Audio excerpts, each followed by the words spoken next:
I want to preface this episode by saying we're going to be taking a slightly different tack than usual, and originally I hadn't even planned on doing an episode on Graham Stefan's family for the simple reason that I couldn't find anything about his Stefan patrilineal line. However, I was able to learn stuff about his matrilineal side, and I was a little bit surprised and very pleased to learn that she hails from Ashkenazi Jewish ancestry. So even though this segment of the show has been renamed Ancestors Unveiled, we will be doing what I used to do, essentially, when the segment was called Famous Jews, where I delve into the ancestry of famous Jewish individuals, in this case, the matrilineal ancestry of Graham Stephan. For those of you who have spent any amount of time in the personal finance space on YouTube, you know who Graham is. He is a big deal. He's amassed over 4 million subscribers on his main channel and over 1 million in his second channel, The Graham Stephan Show. So this guy has helped a lot of people learn personal finance, and he does a lot of reaction videos. So he's generally a beloved and very followed influencer on YouTube. And today, we're going to be talking about his ancestry. My name is Yonah Paley, and I believe genealogy is fun. And today, we're going to be diving into the matrilineal Ashkenazi Jewish ancestry of none other than Graham Patrick Stephan.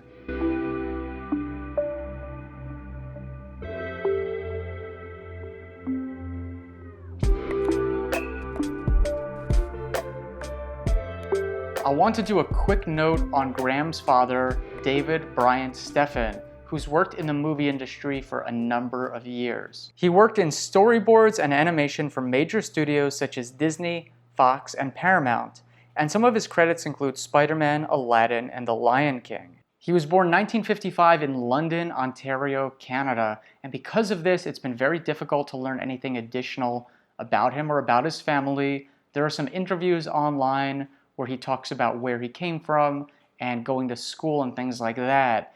But because he's from Canada and was born in the 1950s, there just aren't a lot of online public resources, at least none that I'm aware of. So maybe somebody who is well-versed in Canadian genealogy could find something else, but for now, it's pretty much all we know about him. Before we begin, I have just one favor to ask, which is that you smash the like button for the YouTube algorithm. If there's anybody that knows the YouTube algorithm like the back of his hand, it's Graham Stephan. So out of respect for him, if you could just hit the like button, subscribe, and also hit the notification bell so you'll be notified whenever I post new episodes. So thank you so much for doing that. Thank you for making Graham proud, and let's begin. He's mentioned on his channel before that his mother's name is Pamela, and a public records index revealed her exact date of birth. I then managed to find a marriage index for David and Pamela and saw something strange. There were two different indexes, one which showed her surname to be Doyle and another which showed it to be Aronow. Further investigation shows she had been previously married to a man named Douglas Doyle before marrying David Stephan. And so now we had all the pieces lined up. Her maiden name was Aronow. She was born in 1952 in Los Angeles, California. And using her date of birth, I was able to find her birth index from California, where she was born Pamela Francine Aronow. If you've ever seen California Birth Index, you know they are really good sources of genealogical information because they often list the mother's maiden name on them. And in this case, the maiden name was Raskin. So we know that there was a couple with the names Raskin and Aronow who married and lived in Los Angeles. They were Samuel Aronow and Ida Raskin, both born in Iowa, but with plans to move to LA after the wedding. The marriage announcement also reveals Ida's father to have been named Charles. Ida was born 1927 in Sioux City, Iowa, to Charles Raskin and Sophie Levinson, Jewish immigrants from the Russian Empire.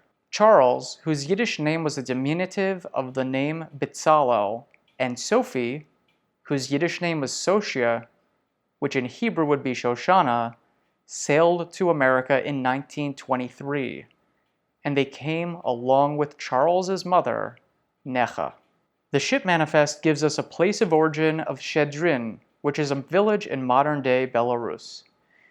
It was established in the 1840s by Rabbi Menachem Mendel Schneerson, one of the most famous leaders of the Chabad Lubavitch sect of Hasidim. The Raskins and Levinsons both hailed from Shchedrin, and while I was able to find a lot of information on the Raskins, I couldn't find any other immigrants with the last name Levinson or even a photo of Sophie's gravestone. Graham's great-grandmother died in 1973, and she was buried in a different cemetery from her husband for reasons that I don't know, but I didn't have her death certificate or a photo of her gravestone. In fact, details for Sophie seemed so sparse that a lot of the public trees which were actively researching her could not take her back another generation. They just didn't know who her parents were, and so I kind of resigned myself to the fact that there just wasn't going to be anything I could learn about her additionally. But I'm glad that I persisted and kept searching, because there was one small detail that I and all the other researchers had missed.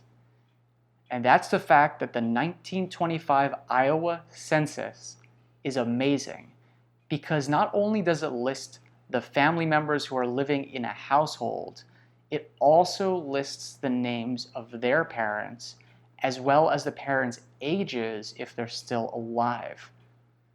And so in the 1925 Iowa census, we see Sophie here listed as Alice. And I don't know why she's listed as Alice, but on two different censuses, her name is listed as Alice. And it shows her parents to have been named Max Levinson and Leva Gerstadt.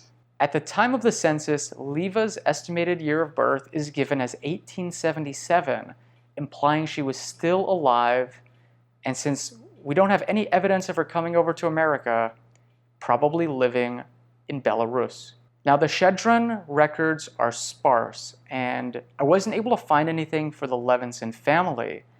However, I'm glad that I turned to Yad Vashem pages of testimony to dig even further, because according to a document, there was a woman named Liba Hele Levinson, widow of Mayor Levinson, born around 1873, who had been murdered in the Holocaust.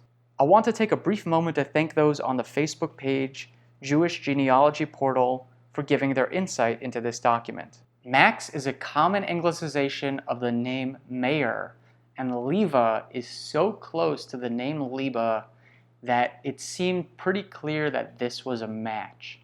And now, there are a number of things that could be used to confirm or deny this idea. One could be finding the gravestone for Sophie, which I'm not entirely sure where she was buried, but if someone could find the cemetery and request a photo of the gravestone and it had the Hebrew name on it, well, that could help us to confirm this. And then the other thing would be finding her death certificate, which I believe in California, death certificates can be ordered. They are public record. So it's possible that that also lists the names of her parents, but whether the father's name would say Max or if it would actually say Mayor stands to be seen. Like many other Jews in the region, Liba ended up in the Bobrusk ghetto in 1941 and was murdered shortly thereafter. The Nazis went through Bobrusk and the region and carried out mass executions of citizens living there, and so she was probably one of the very many victims killed in that 1941 time period. I'm not sure if Graham Stephan is aware that his great-great-grandmother was killed in the Shoah, nor was I anticipating such a tragic conclusion to this research, but it's a stark reminder of the millions of people whose families, lives, and histories were rewritten by the atrocities of the Holocaust. So anyways, let me know what you think in the comments section below. Maybe someday we'll get a chance to dive into Graham's patrilineal ancestry. But for now, this has been a rewarding and sad exploration into his matrilineal side of the family. Thank you guys so much for watching, and I'll get you in the next one.